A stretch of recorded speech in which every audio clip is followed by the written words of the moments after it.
Dr. Brighten, I am so excited to have you on She Hustles podcast.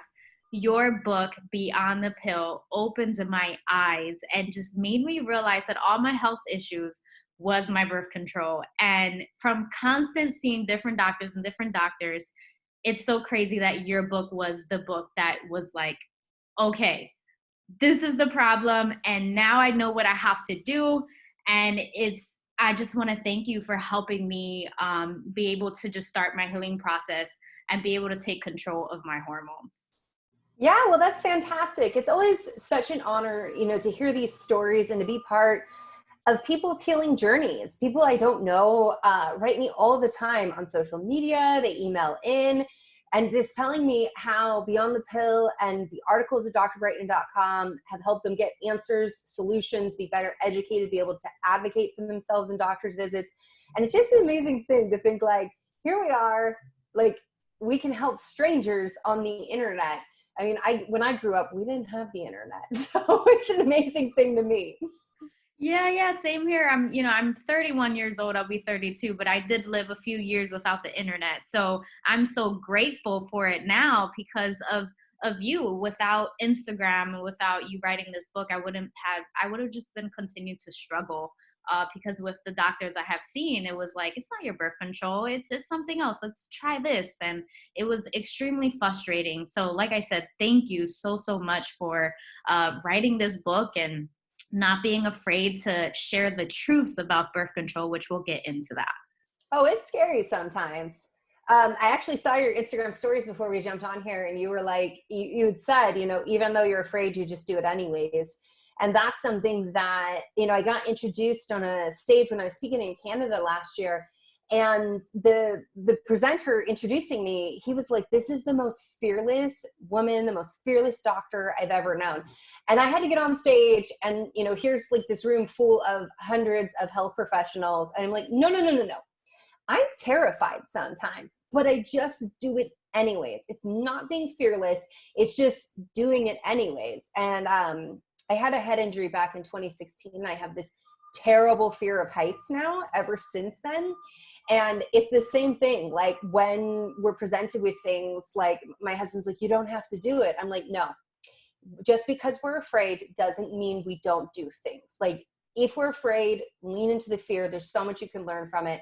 And I also never want to model to my son that, fear, now mind you, there's like when fear slows your roll and like sometimes that's a benefit, but that we don't live our life to the fullest just because we're afraid. Exactly. So first question is, what inspired you to become an expert in women's health and write Beyond the Pill? Well, so funny thing is that I actually thought I'm going to focus in gut health. Like that's going to be my focus because that was my journey. And, I struggled for a long time as a kid to get help with my digestive issues. And it was when I was in naturopathic medical school that I made this observation that so often women's medicine is done to them, not with them. And my gyne instructors, they actually taught consent during a PEP. Now, this is a very new conversation that you're now seeing come up in medicine, but this was, more than a decade ago. This is where being a naturopathic doctor is kind of cool. Like we had gender neutral bathrooms like 15 years ago on campus. Like we were taught, about healthcare, from the perspective of like, yes, we can use pharmaceuticals. Yes, we need surgical interventions. But also there's a lot that we can do to support this woman. And one way to really start that conversation and to have that respectful approach as a doctor is consent during the physical exam. So actually saying, is it okay if I touch? Is it okay? I'm going to insert the speculum now. This is what's going to feel like. Are you okay with that? That to me, making that observation, and then my instructors would hand women a mirror and be like, you have a right to see everything that's going on. This shouldn't be a mystery to you. And you shouldn't be just relinquishing your power and your body because I wear a white coat.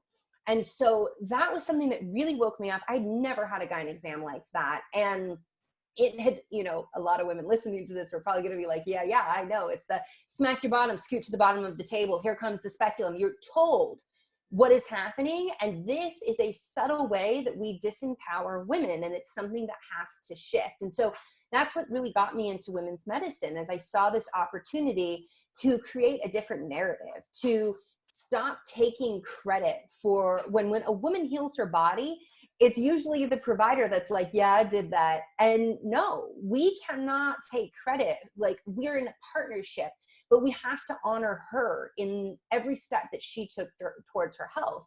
So that's what got me into women's health and got me focusing into that. And I did 2 years clinical rotations, just focusing in naturopathic gynecology. So Beyond the Pill, that was really born out of it being the book I wish I had my entire life. But it is everything that you find, those protocols in Beyond the Pill are right out of my chart notes. And so I have to say a big thank you to my patients, because it was them who trusted in me. It was them who recorded their data. It was them who really helped enable and shape what this book is today. And so I wrote Beyond the Pill to be a guide that lives with you through your entire lifetime. So it's something that if you just got your period for the first time, there's information in there that can help you.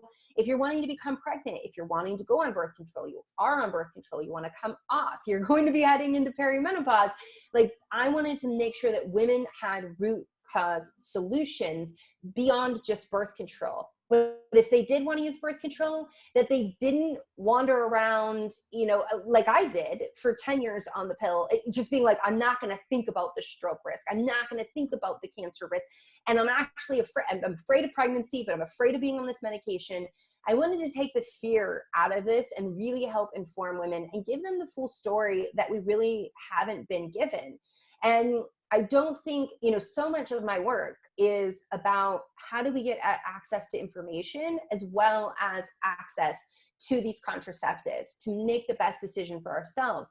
And I don't think there's one size fits all in so many things in women's medicine, especially with contraceptives. And yet when we go to the doctor, it's like, you have acne, here's a pill. You have, painful periods, you have endometriosis, you have PCOS, and like here, all you have is hormonal birth control.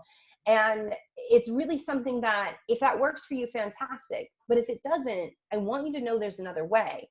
And so that's much of the inspiration of Beyond the Pill. I'm laughing right now, though. You guys, before we started this interview, I was talking about how the light was off. And now I thought I fixed my lighting, and now I look like Casper. Oh.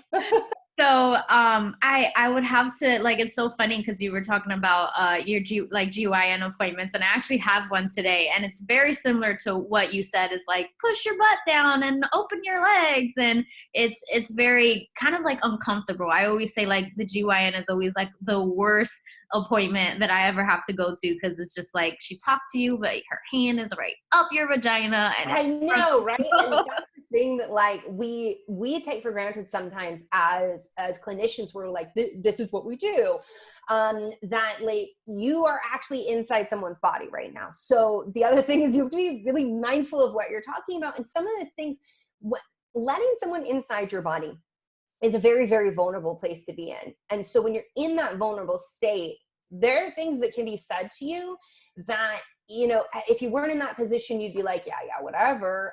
But yet they're said to you when you're so vulnerable that it just lands so differently. And yeah, I think it's funny that you're like, I have a gyne exam today, actually, in all of that. But, like, the crazy thing is, like, I interned with some certified nurse midwives, and they're the ones that taught me you could do a gyne exam on a bed, and stirrups aren't even necessary. And I remember I was like, they were like, you're gonna place the speculum, you're gonna do the gyne exam on the bed. And it was at a birth center, and I was like, no, like, I don't know how to do that. But they, that's, like, you guys, that's the behind the scenes of what happens with doctors, especially new doctors. We're always like, but wait, I don't know about that. And yet, like, that blew my mind to even think, like, whoa, stirrups are negotiable. There was a great image that on Instagram, there's a account called All Bodies, and they had a great image of a woman who was completely inverse having a speculum placed. Like, the kinds of things that women have gone through to make doctors more comfortable in doing these exams, I'm like, that woman is doing a headstand right now. And so that's the other thing to understand, is that if something's not working for you, it's not just birth control. It's not just like whatever medication you're being offered, surgeries, like whatever it is. Like if it's not working for you, communicate that, because it's your doctor's job to help educate you and meet you where you're at. Yes. Oh my God. It's so important. I always think of, it's so like, be your own advocate and stay educated, and, ask questions, because a lot of people are afraid to ask questions because they're doctors, and I'm a registered nurse, and that's why I'm just always advocating, like, no, ask those questions, because it's so important. So my next question, I'm getting into kind of like, cause I'm a nurse, I'm very interested in this. I can imagine how many doctors weren't kind of like not really excited with you educating people about the side effects and all that stuff. Did you receive backlash, and how did you were able to like manage all that? Oh, it's been more than a year. I'm still receiving backlash. I just crack up because there's doctors who will say things like, oh, she's making all of this up. Like none of this is real. And the medical community. So this is how real it is. Some of this information that I came across. So most of everything you find in my book, I came across these things in PubMed. There is a nurse's prescribing book, right? You've seen this handbook, the nurse's handbook. Look up oral contraceptive pill in there. You will find information about it changing your labs, about how it changes thyroid function. You will find how it affects the gut and how patients can have gas, bloating, constipation, diarrhea, new onset of digestive symptoms. It is in printed books for prescribers. I'm pretty smart, but I am not that smart. Like to have discovered all of this, like smarter people than me have discovered this, have made these connections. And so much so that it is in prescribers' handbooks. If you read the package insert, you'll find a lot of this information. So, whenever I lecture, especially about the depression connection, in the package insert, the pharmaceutical company says that if there's depression and it's severe enough, you should consider stopping hormonal birth control.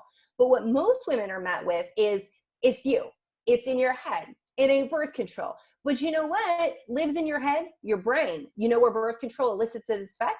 Your brain. That's where it works. And so, I think the easiest, and it's seriously, like, quite frankly, it's just basic. Like, this is it is so basic to be like, this isn't real. She's just making stuff up.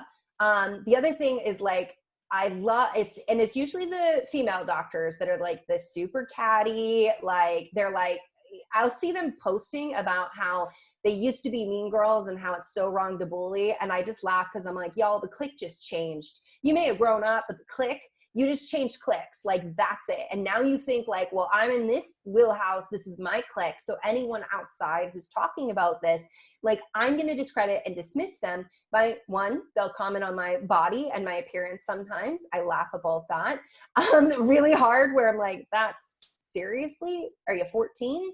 But the other thing is they'll say things like, well, anyone could write a book.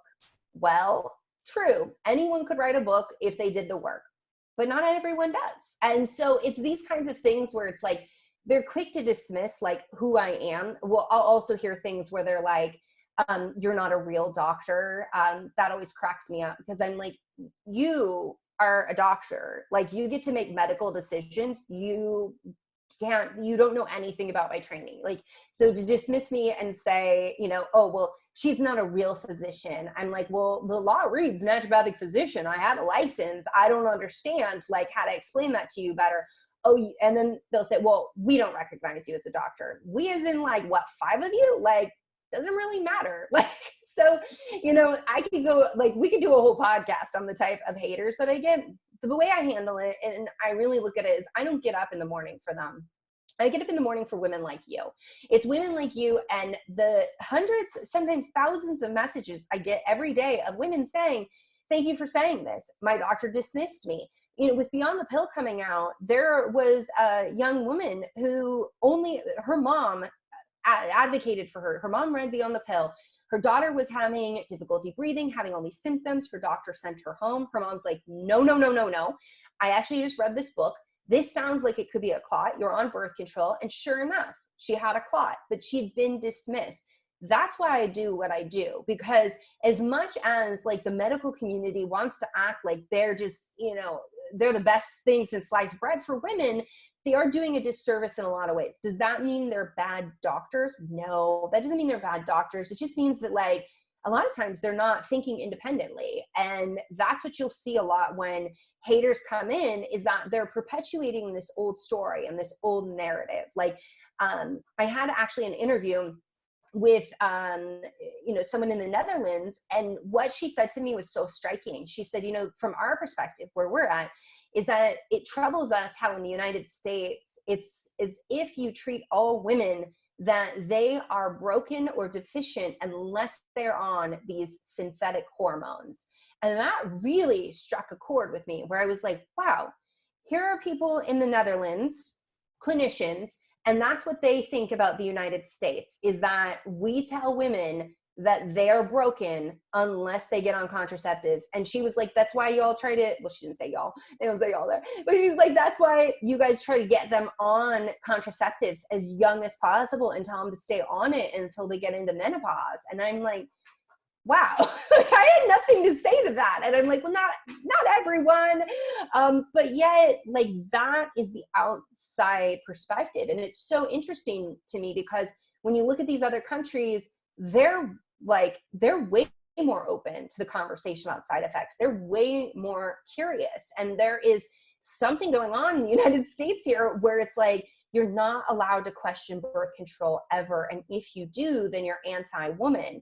And really, you can question birth control. You can question if it's right for you. You can talk about the side effects while you simultaneously advocate for access for women. Wow. I love your attitude towards it, especially the fact that you're like, you know what, I don't care because I'm here for the women who are struggling and who need answers. So again, thank you. Thank you for, you know, getting out of your comfort zone and you're like, forget it. Like, I don't care what you're going to say, but I'm going to educate these women so that they take their power back. Well, I just want people to know that sometimes I do care and sometimes I do ugly cries, because they will say, like, when they start attacking me as a mom is like where I'm like, oh, it's so hard to be a mom sometimes. And like, things like that. It's not that I like never care and these things never get to me, but you know, if you guys follow me on social, you know, I'm a big advocate for everybody to have mental, emotional support in their life, be a community or a mental health worker. And quite honestly, I've just realized that anytime a really big interview comes up, I just need a second sesh with my counselor that week and then I can just process that. And it's like these haters have gifted me so much, because I was bullied a lot as a kid and I thought I had dealt with that. And as like they've come back around, I feel those old wounds come up, which is an opportunity to heal that. Now we have a real opportunity as an adult to be able to heal that. And so, you know, as much as like these things sting sometimes, like it's not a matter of numbing out and not caring. It sometimes is an opportunity to heal. And my self-awareness has grown exponentially in the last year for me to be like, okay, I'm feeling really insecure about this right now. And I'm doubting myself. And I know that this is a result of what happened in my childhood. This person saying this thing, it's triggering me. It's not that they're a bad person. It's not that I'm a bad person. It's just that I need to go and process this. Yes, I love that. That's always so important to process it, and it's okay to feel the feels, but and then, you know, don't stay stuck in it. So my next question is something that I know a lot of women don't understand. How exactly does the birth control work? Mm-hmm. Well, as I said earlier on, it works via your brain. So when it comes to hormonal birth control, it contains synthetic estrogen and synthetic progestin. Progestin is not progesterone. It doesn't have the same benefits. Progesterone helps you maintain a pregnancy, helps your body get ready for a pregnancy.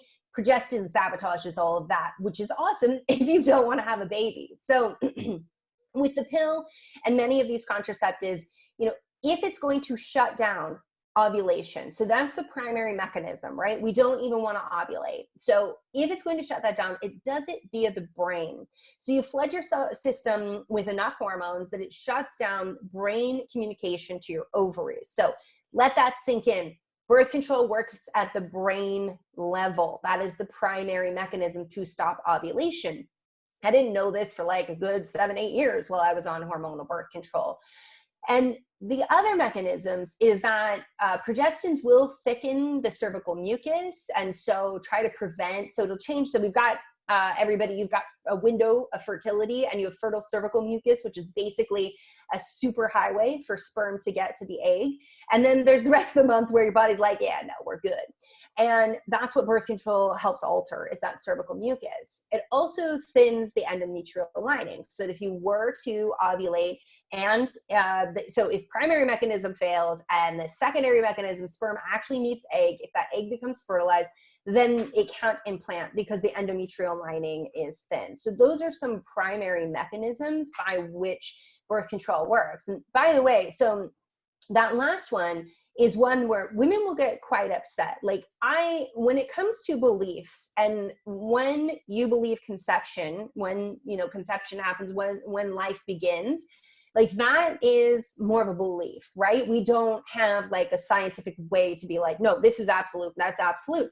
So when it comes to those kinds of beliefs, it's none of my business. Like, it's none of my business to be putting my belief on you or to be questioning like your belief. But I get a lot of women who get really upset where they're like, so why didn't my doctor ever tell me, with like the copper IUD, for example, that if an egg is fertilized, that it just doesn't implant? Like, that means a lot to me. And you'll hear doctors say, well, that's a backup mechanism. And if you tell women that, then they wouldn't use birth control, so we just leave it out.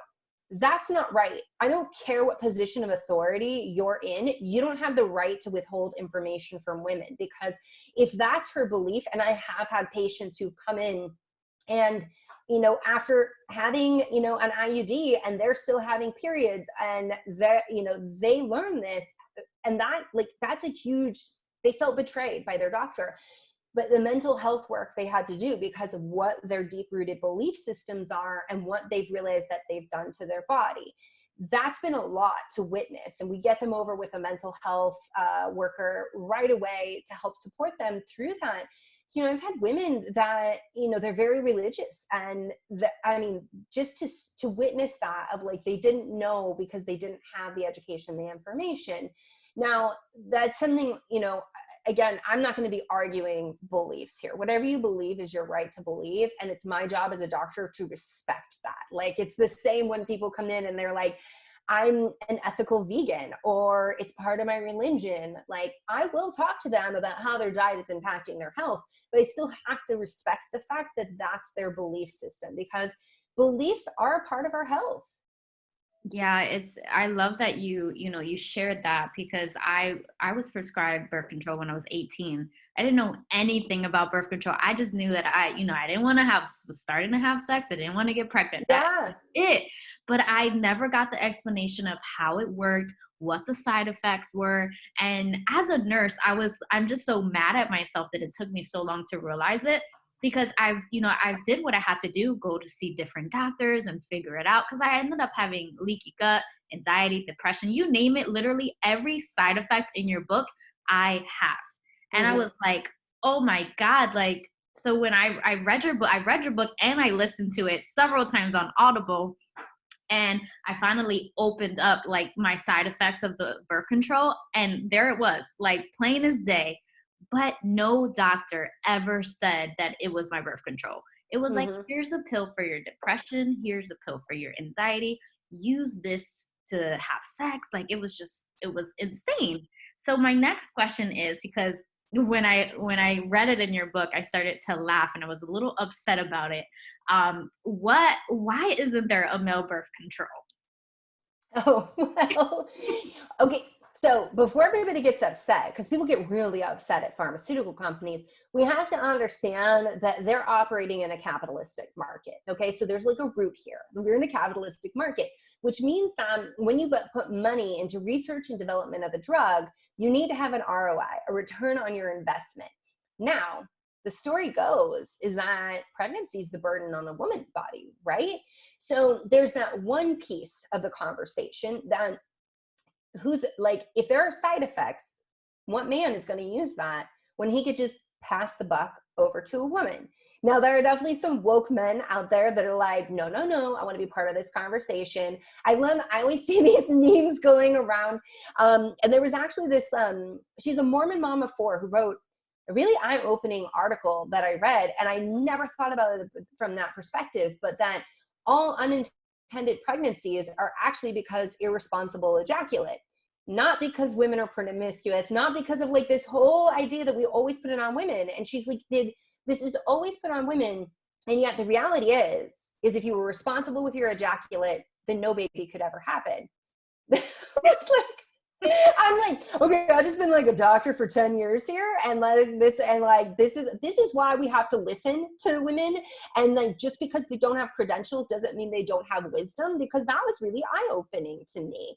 And so, with that, we don't see a male birth control because, one, the male birth control trial, it had side effects.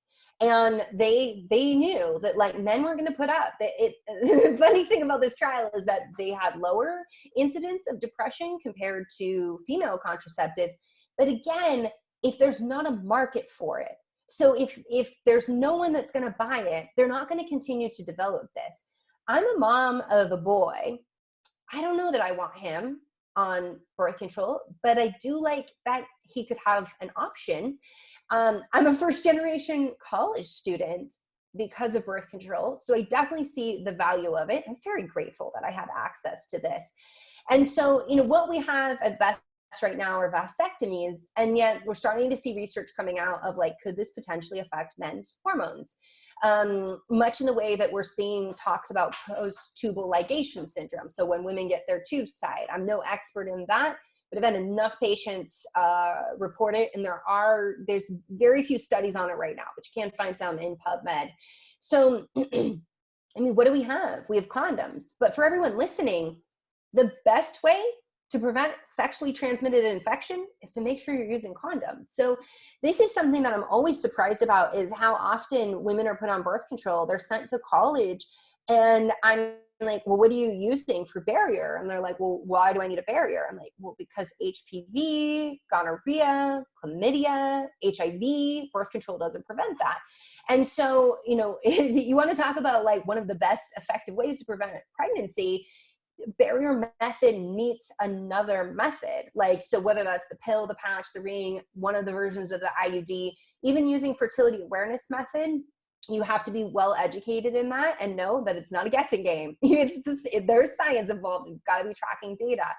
And so that's a bit of why we haven't seen male birth control. And I think, we're seeing more of a push for it. But again, if there's not money to be made, which is to say, if you're going to dump billions of dollars into making a product and then no one buys it, well, then that company's looking at bankruptcy. So we have to keep that in mind, that when it comes to healthcare with pharmaceutical companies, with device companies, even with hospitals, they're operating in a capitalistic market. And so they have to be looking at an ROI to protect the business. It's a sticky conversation, right? That makes real sense. But when I was listening to it in your book, I was like, what? They hardly had any side effects, and look at all the side effects that we get. But it always comes down to money. So that makes complete sense. So my next question is another common question that I know women don't really understand, but can we quickly go into a little bit about how the menstrual cycle works and are periods on birth control real? Yeah, well, so I really appreciate you asking this, because the reality is that a report came out just a couple of years ago showing us that only 17 states are mandating medically accurate sex education. So that means women aren't even necessarily being taught about their bodies and how they work. It's why, we ran the Post-Birth Control Syndrome Awareness Week conference, the Take Back Your Hormones conference. So much of the work we do is to help get the education into women's hands, like as soon as possible. And I work with other nonprofits as well to teach young women body positive and body literate education so that they can navigate this world. There has been a barrier for a long time where and this is what I advocate against. You should not have to go to medical school to understand your body and how it works. And yet There has been this doctor as gatekeeper of knowledge and information, and I think it's harmed women, and we can definitely do better moving forward. So when it comes to your period, day 1 of your cycle is the first day that we see blood. Now, when we talk about a menstrual cycle, we tend to talk about it in terms of a 28-day cycle. But you might have a 26-day cycle, or you might have a 34-day cycle, and that is normal for you. If your period is early or late by a day or 2, that's not abnormal. So sometimes women are like, my period was late by 2 days, something's wrong with me. Not necessarily. Like, you're not you're not a machine, right? We don't just like put stuff in and then it's like perfect outcomes. Machines aren't even perfect. So day 1 is the first day that we have flow. And if you are a woman who's menstruating, you should be tracking how many days between day 1 and the next day 1, and how many days does your period last? How heavy is it? So periods on average, they can be 3, 5, even up to 7 days, but they shouldn't be past 7 days.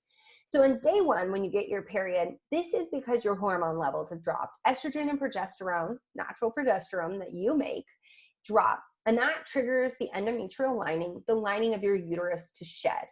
So when you are on your period, so sometimes we'll hear people separate the menstrual cycle or the entire menstrual cycle. So when I say that, guys, that means like that 28-day-ish that we're talking about. They'll separate it into 4 phases. In medicine, we regard it as 3 days. And that's the follicular phase, the ovulatory phase, and then the luteal phase. And within the follicular phase, why medicine says, okay, this is one phase, is because even while you're bleeding, your uterus is doing one thing, but your brain and ovaries are doing another thing. They are getting follicles ready for ovulation. So, when you are on your period, understand that what is going to happen is FSH, follicle stimulating hormone, is going to tell your ovaries, let's get some eggs ready.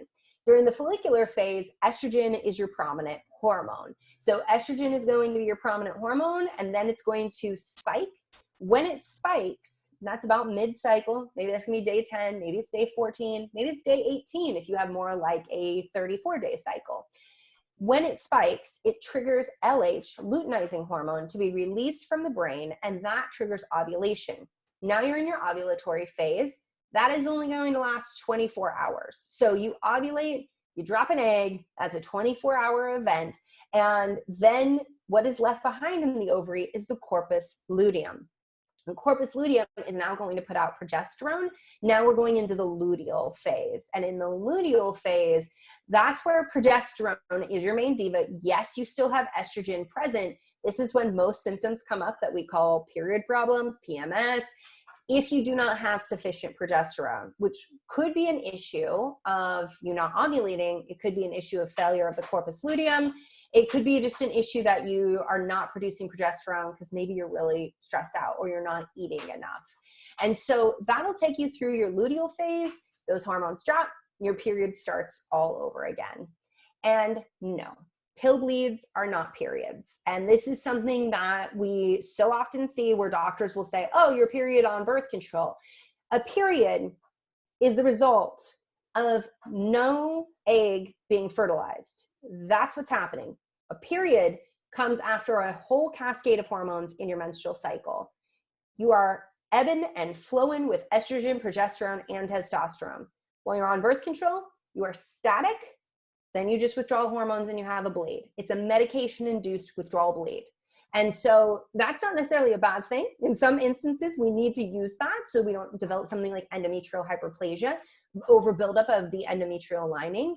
But we can do better in terms of how we talk about this. And I always giggle because if you say adrenal fatigue, there's some doctors who will like jump down your throat and be like, that's not real. Yeah, sure. Adrenal fatigue is not real because it's actually a phenomenon known as HPA dysregulation, which I talk about in Beyond the Pill. Your adrenals don't really fatigue.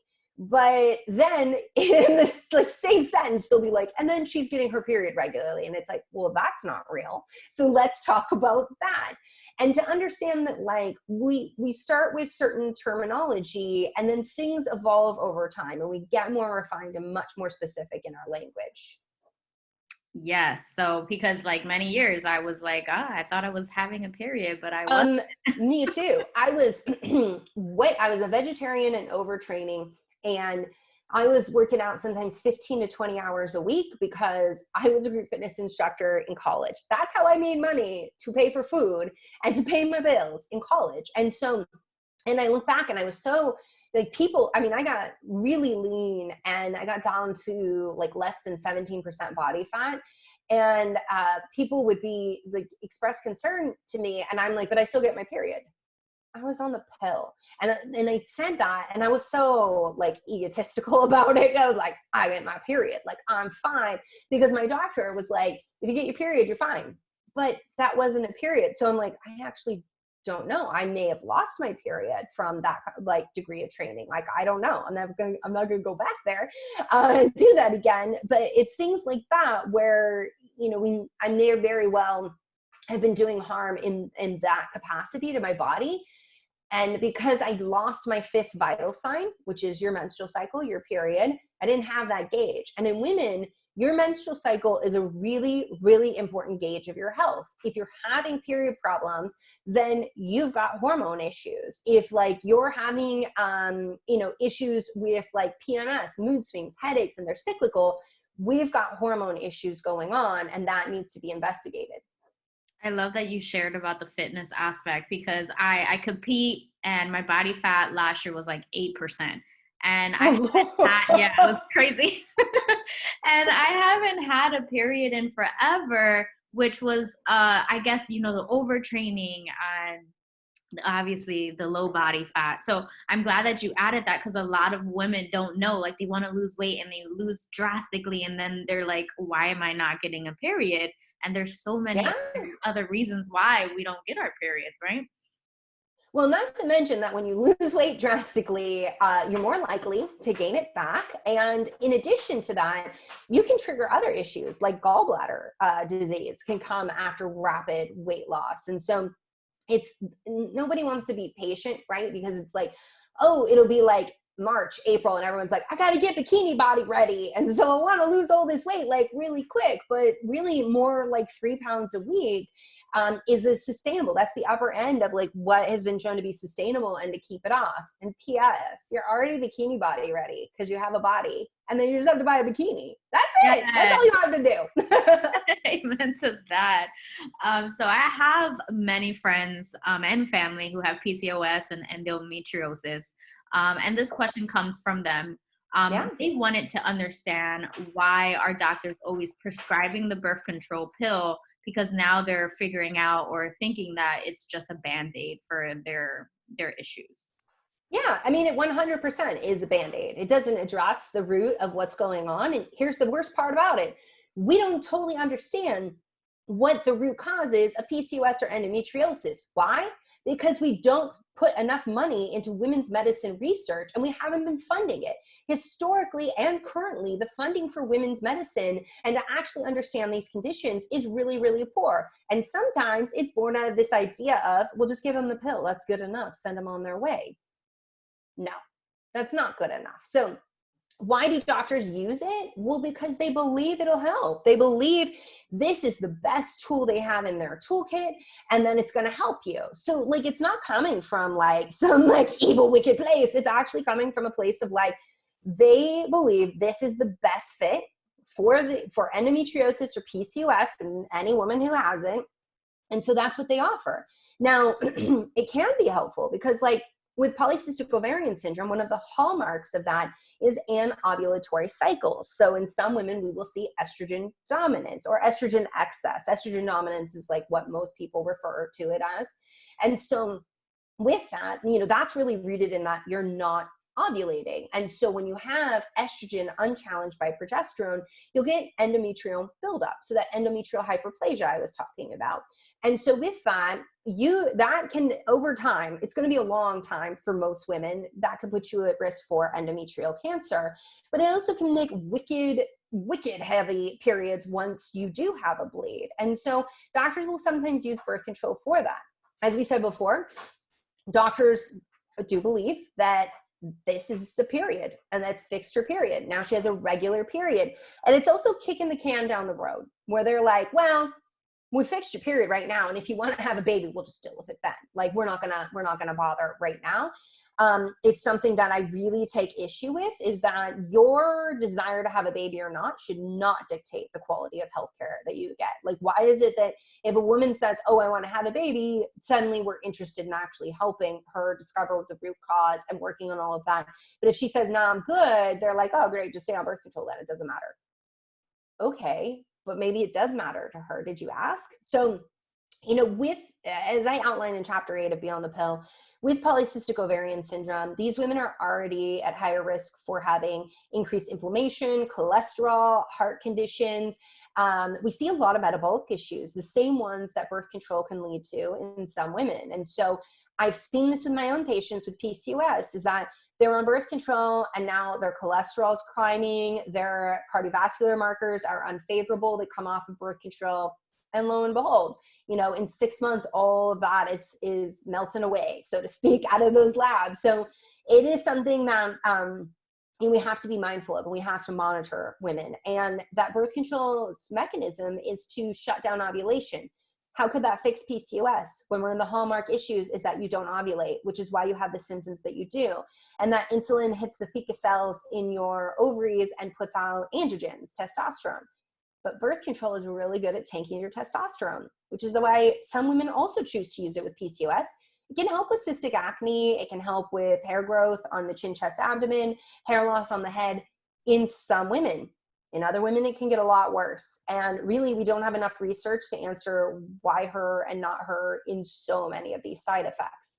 Now, with endometriosis, I've used birth control as part of a temporary therapy for endometriosis.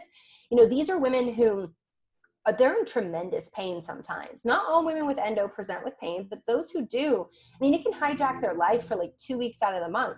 Like, we're not just talking like, oh, I have some painful period cramps. We're talking like, I poop, it hurts. I pee, it hurts. I have sex, it hurts. I walk, it hurts. Like, that's a problem. And so sometimes the way to help her work on all this root cause stuff, because let's be real, root cause medicine takes energy, effort, and time.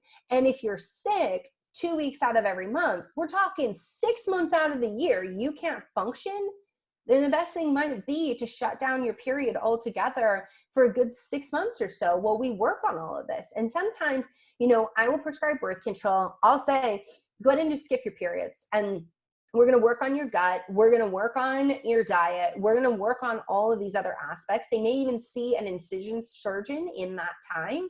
But know that, just because you have surgery doesn't address a root cause. If you have an organ removed, if you have adhesions removed, you never addressed what was going on. And with endo, our best guess right now is that it's lying in the gut. It may be autoimmune. And really, there's lots of protocols and therapies that are natural and that are not natural that can help these women. And at the end of the day, whatever your condition is, all I care about is, are you living your life to the fullest? Are you getting what you came here for? If you want to use birth control and you want to use herbs and you want to change your diet, I'll support you. If you just want to use birth control and you're like, I don't want anything to do with this root cause stuff, I'll support you, because it's not my body. It's not my choice. It's not for me to be like, well, I'm the doctor, so therefore you just do what I say. That is old story. Like, we are ready for a new story.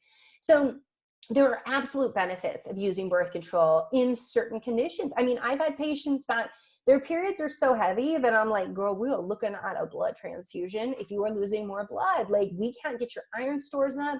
And sometimes it's like, we're just going to shut this down for 3 months so that you can get ahead of this. And that doesn't mean that, and you guys, I want to be clear. Just because I'm talking about bringing in therapies doesn't mean we don't work her up, that she didn't get the ultrasound, that she didn't meet with another specialist, she didn't get a biopsy. Like, we're constantly investigating why. Well, we're also trying to make her feel better. It's the long game, it needs short-term solutions so that women can live their life. The reality is that when women are sick and struggling, all of us suffer because we miss out on the gifts that she has to share. And every single one of us has amazing things that we can contribute to society, which is why I'm so passionate about helping women understand their body and really step into that power. Wow, a question actually popped up in my brain, and I was just talking to my husband about this. Is that when you had said, some women they get off their pill because they want, they want to get pregnant, and I noticed through my friends and just overall social media, a lot of women are going through miscarriages. And when reading your book, when I read it, and it was like you have to prepare your body and don't expect to get pregnant immediately right off. A lot of women don't even realize it. They're like, I'm off my pill, I could get pregnant like today, tomorrow. And I'm just wondering, do you think the rise of miscarriage is because of birth control? Like they're getting off and having sex and getting pregnant, but their hormones are not there to support the baby. Yeah, that's a really complicated question, right? So first thing, a miscarriage is never a woman's fault. And about half the time, we don't even know why it happened. So, I don't have any data and I wouldn't be able to say that, oh, birth control is leading to increased miscarriages. However, what I will say is that if you are on hormonal birth control and you come off and you get pregnant immediately and you haven't really, even taken a prenatal, that the lack of folate could increase the risk of miscarriage. It's possible.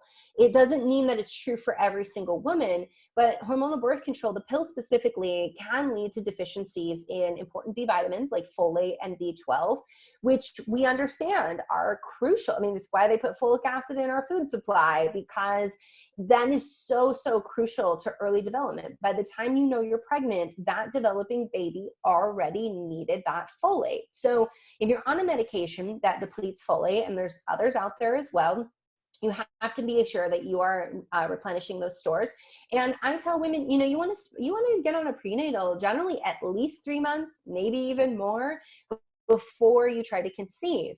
I see doctors that will tell women like, oh, like you don't have, like, just start a prenatal and once you get pregnant, or there's no reason to start any kind of preconception until a couple weeks before you want to have a baby. Like I see this and I'm like, except that the egg that you ovulate took 90 days to mature, and there are peaks and troughs of methylation that are well recognized in the research, in which the egg can be very vulnerable.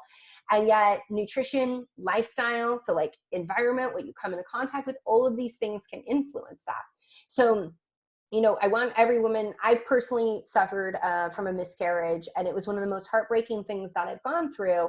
And as I went through that, I realized that there are no amount of words that really can comfort a woman, but there are a whole lot of words that can hurt so much more. Like when people say, it was all for the best, it wasn't meant to be. And you're like, I literally do not need to hear that right now, because I am grieving a 3-month, 4-month-old life. Like this is something that you were very attached to. So, miscarriages are not women's fault. They are generally the result of something going wrong with cellular division and, other factors that you could never control.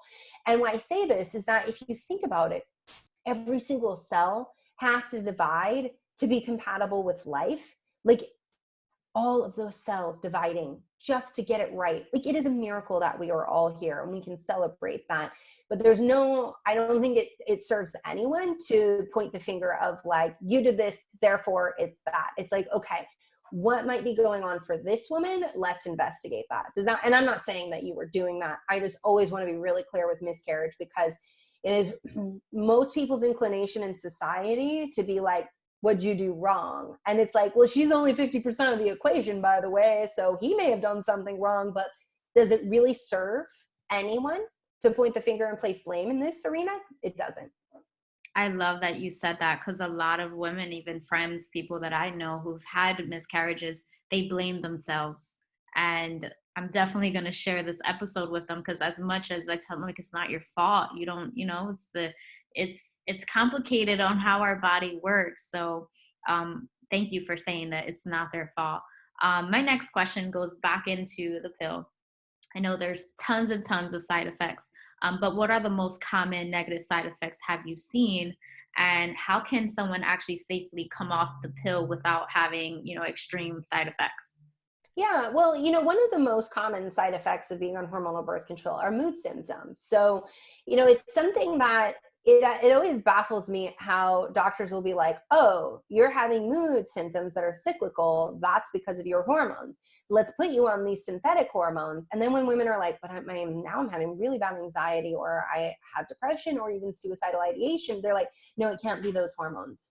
But wait, my natural hormones can impact my mood, but those synthetic ones are somehow special. Like, it doesn't make any sense. So, with that, understand that there are receptors in every single system of our body for hormones.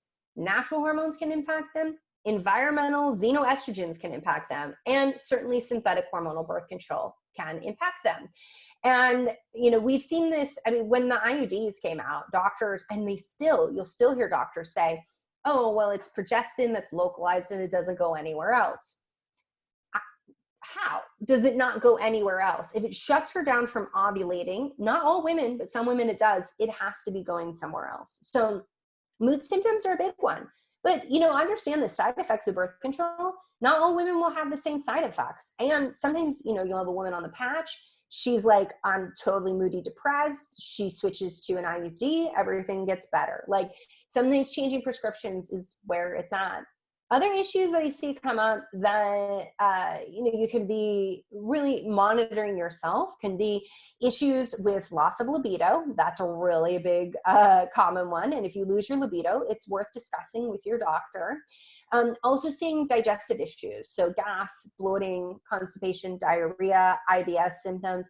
It's so interesting to me because when you talk with pharmacists, this has really been eye-opening. I have several friends who are pharmacists, and they're like, yeah, when women are prescribed birth control, the pill, we know it's just a matter of time until she's coming in for the thyroid medication, the proton pump inhibitor, like metformin for her blood sugar. And I'm like, wait, hold up, what?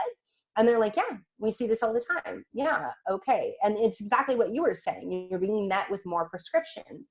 If, because of my training in naturopathic medicine, and I am, people are often like, well, you're natural, so you don't prescribe. No, I'm trained to prescribe medications. And if you need a drug, I'm going to prescribe that drug. I'm going to recommend that drug for you.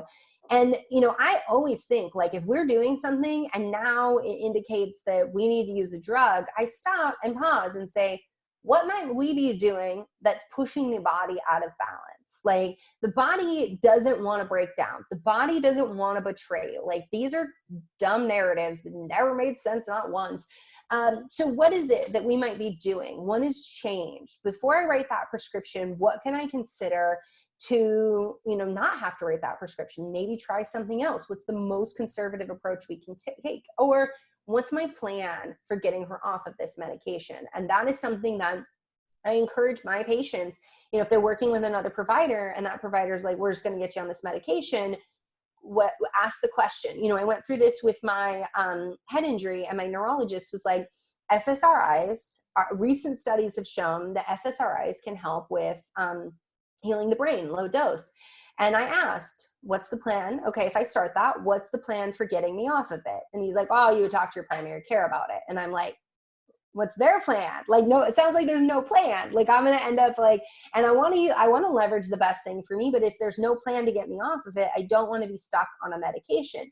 And there is always a caveat to this. So for everyone listening, there are some medications that are absolutely essential for people to stay on for life. Like, you can ask your doctor, what's your plan for getting me off my anti-seizure medication? And there might not be a great plan. Like, you might need, there are great functional neurologists out there that you can work with, but it might be like, this is what you need.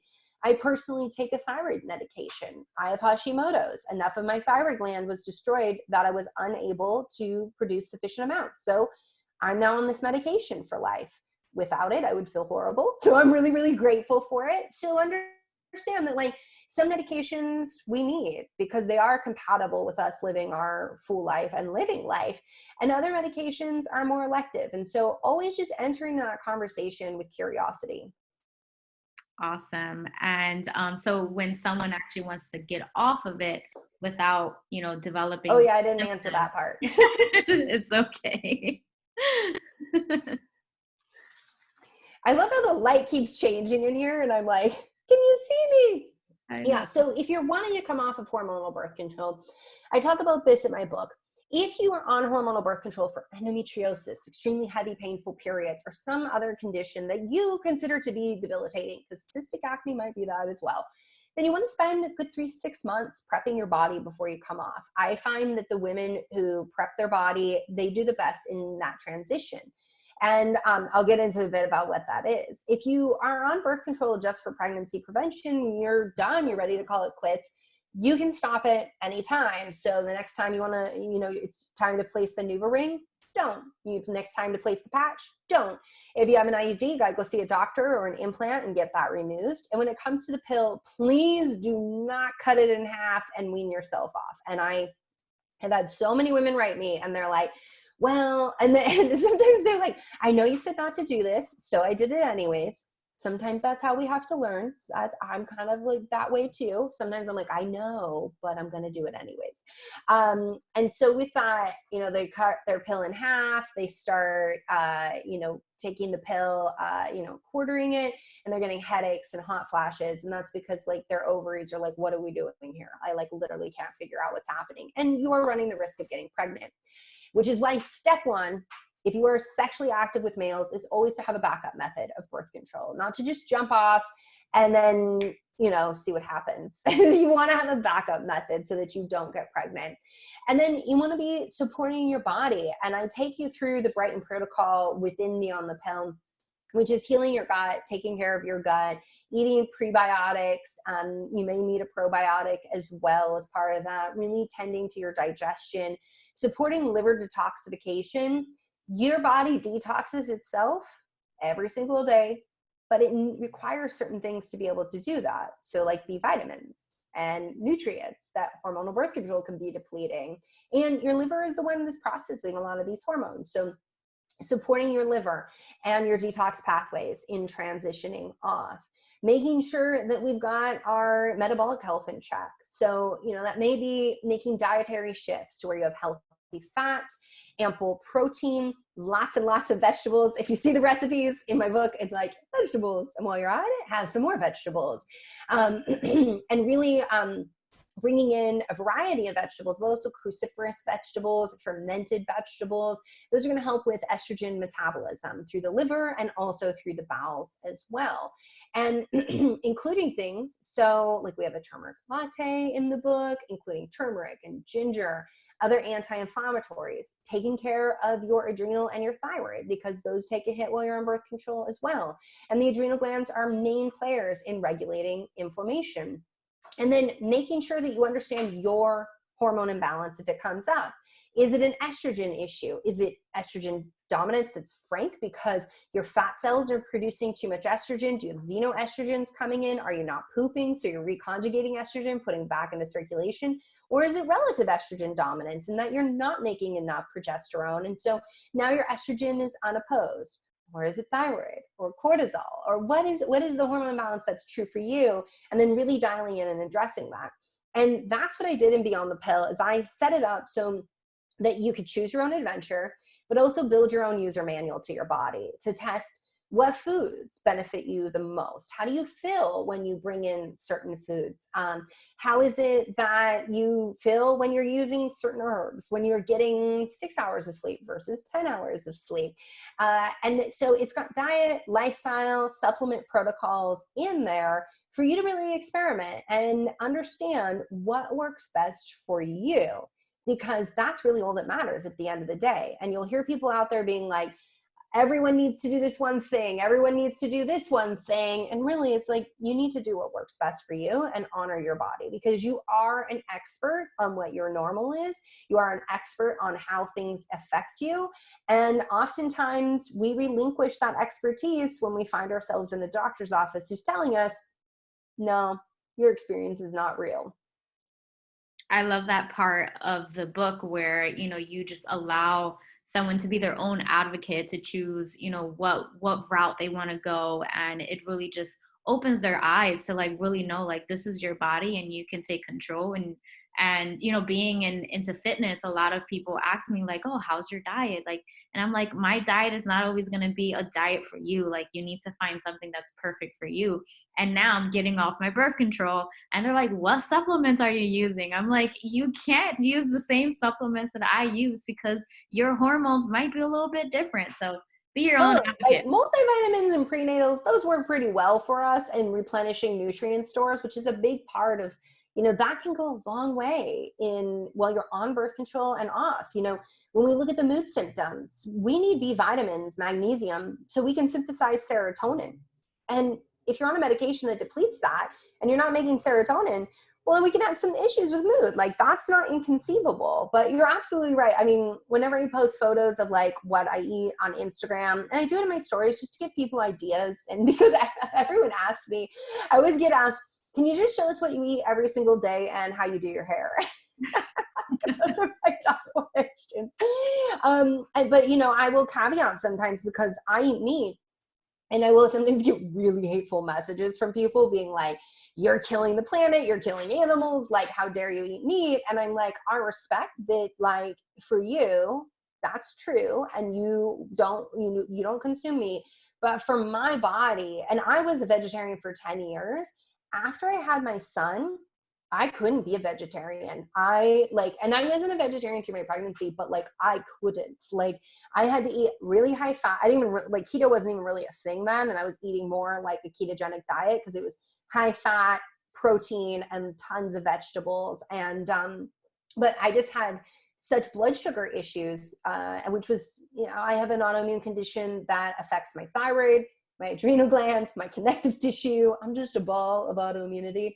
And like, I didn't, without that blood sugar stability, and like, I just couldn't even function, and I would go into flares, and then I wouldn't be able to hold my baby. Like, it was really problematic. And it took some years of working on my metabolic health. I mean, I used to just eat like all the vegetables and nuts and seeds and be fine. And it took years before I could have a vegetarian or even vegan meal and still be stable.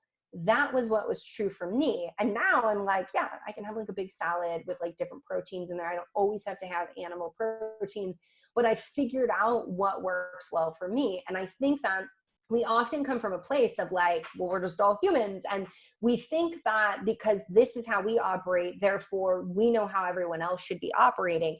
And the thing is that there's a spectrum of optimal. There's a spectrum of optimal body type, body size, muscle mass, food, like what's on your plate. Like, there are these spectrums, and it's going to vary. And it doesn't always mean that like we're all exactly the same. And at the same time, I mean, I've had colleagues who are acupuncturists, actually. They're a little less inclined when people like won't eat any animal products, because in their medicine, there's a lot of animal products going on. They're really like rooted in that, and that's their philosophy. But I've had functional medicine colleagues who are like, I won't work with a vegan or vegetarian. It's too hard to get them healthy. And sometimes that's true, depending on what's going on. It's a much harder road. But at the end of the day, if they don't feel right eating animal protein, like, that cognitive dissonance is something that we really have to account for as well. So there's no one size diet for anyone, not for life. Like, what things are going to change over time. And it's really, really important to check your dogma and really listen to your body, and listen to your body over, I don't care, gurus, moms, influencers, doctors, like, your body. Exactly. So we're coming into the last couple questions. And for those women who are wanting to get off their pill, but they don't want to get pregnant, I know there are so many other options of how to prevent pregnancy. But for those who don't want to even touch any hormonal birth control, because they've already experienced all the side effects, what are the best routes that they can go with? Yeah. So, there's several non-hormonal contraceptives available. We talked about barrier methods, so using condoms.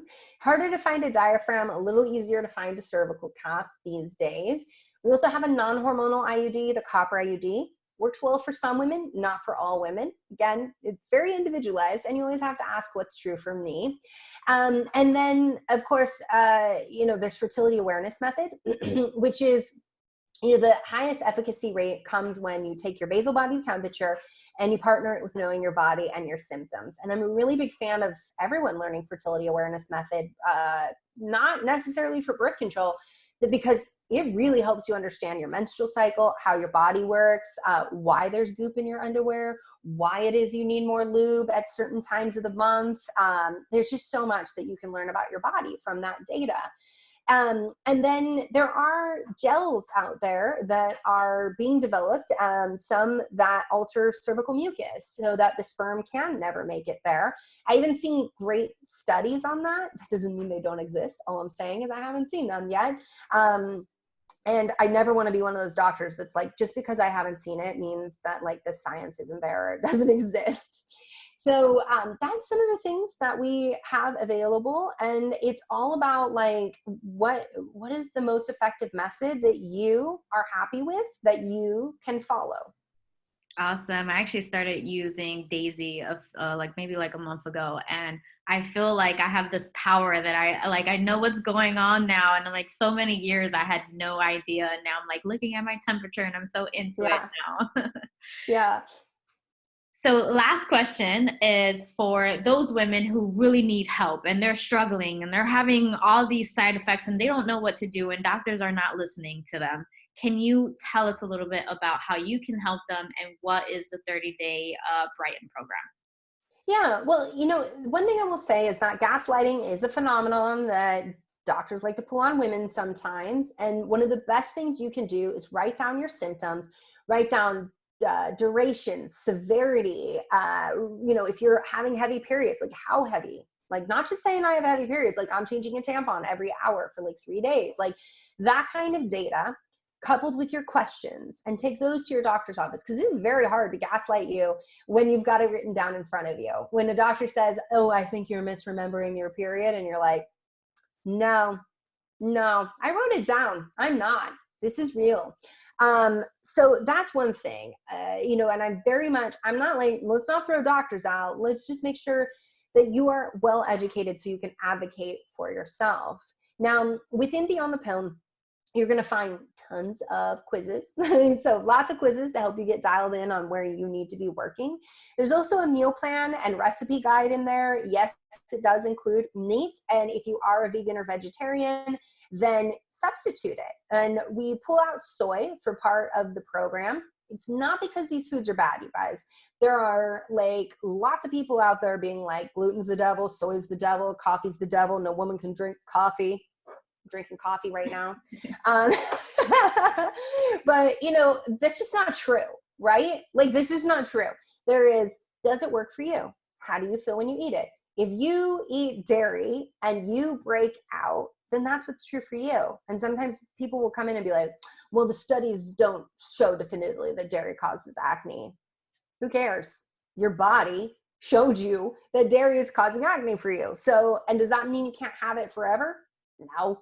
That means that I'm someone that if I eat too much dairy in the United States, I've experimented with France, not an issue there.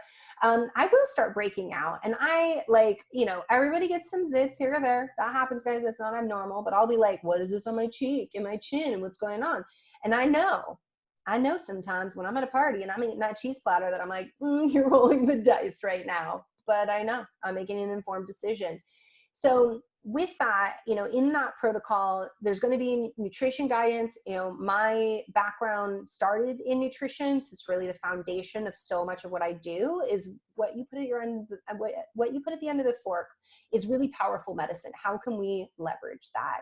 And then you'll find lifestyle practices. You'll also find lists for lab tests to talk to your doctor about.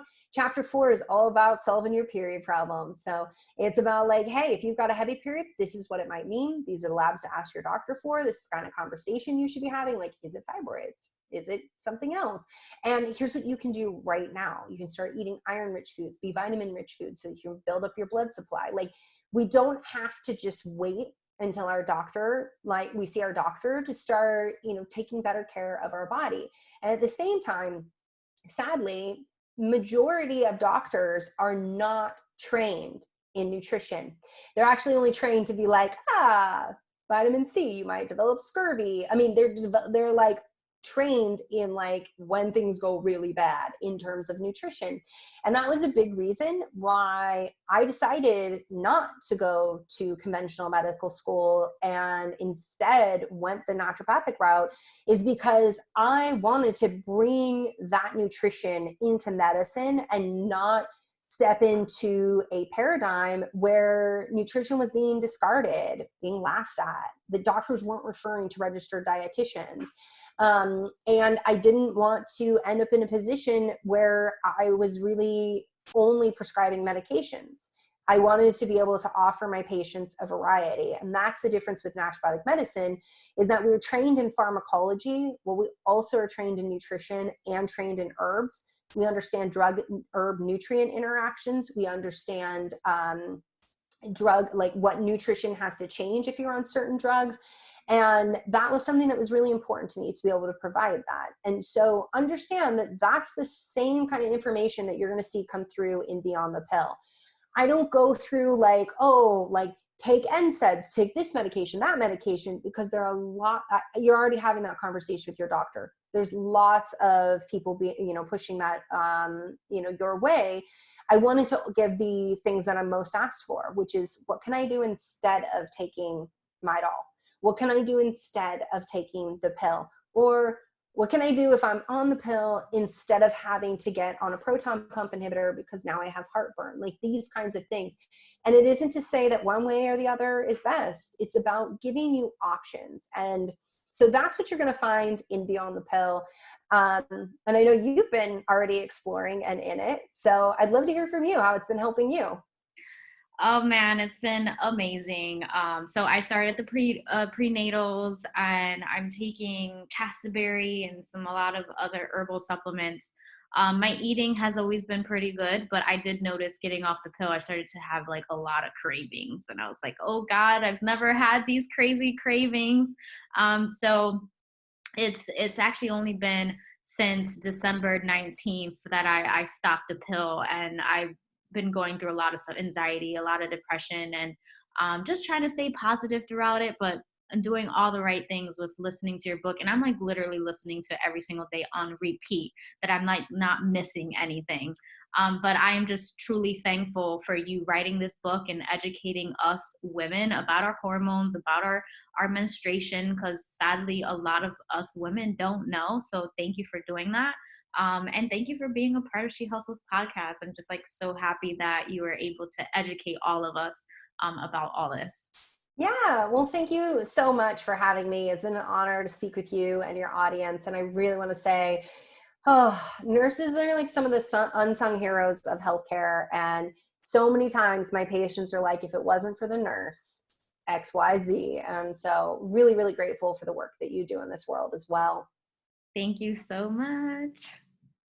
All right. I am so